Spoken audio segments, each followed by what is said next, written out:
His grandmother had gone. She had gone and left Frederick in this place.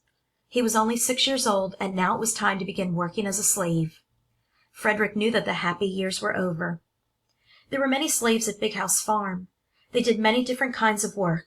There was a blacksmith and a shoemaker and a tailor. There were carpenters and weavers and maids and cooks. But most of the slaves were field hands. Their job was to plant and plow and pick the corn and tobacco that was grown at Big House Farm. Frederick learned very quickly what it meant to be a slave at Big House Farm. It meant sleeping on the floor because he had no bed. It meant shivering in winter because he had no warm clothes to wear. It meant being hungry all the time.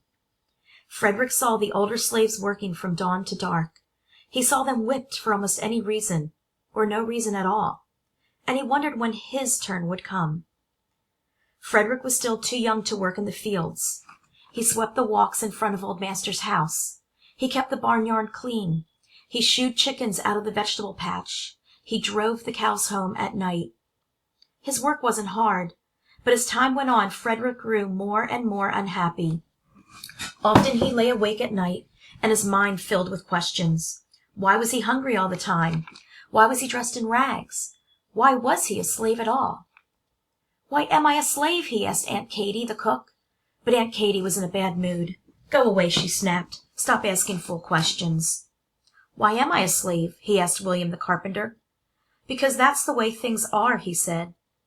"Why am I a slave?" he asked old Barney, who took care of the horses. "Because God in heaven wants it that way," old Barney said. Again and again Frederick asked his question. He got many different answers, but none satisfied him. He grew more and more unhappy with his life as a slave. One day, Frederick noticed a bird up in a tree.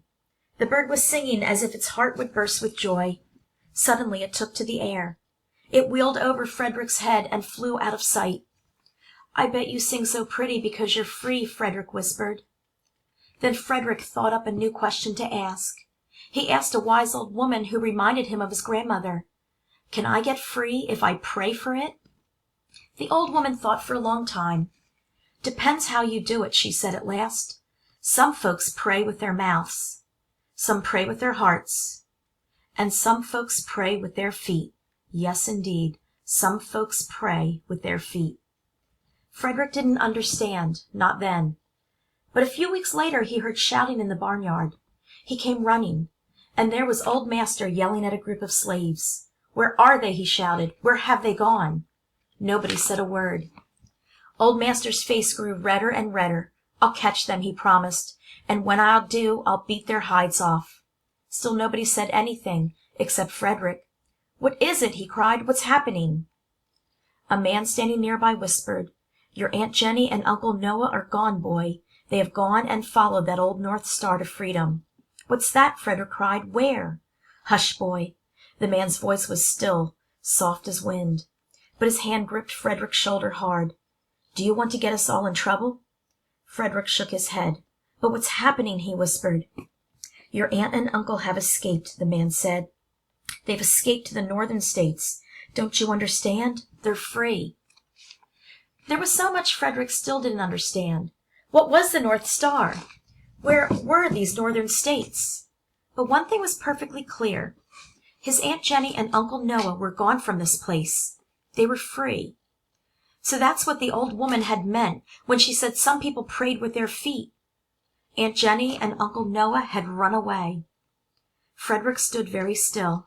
He shut his eyes tight, and he made a vow, a promise to himself.